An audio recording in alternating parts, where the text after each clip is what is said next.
Frankly, this was, I believe, the greatest political movement of all time. There's never been anything like this in this country, and maybe beyond.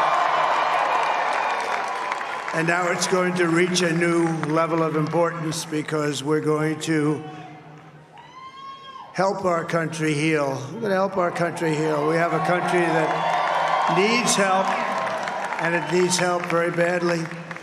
We're going to fix our borders. We're going to fix everything about our country. And we made history for a reason tonight, and the reason is going to be just that.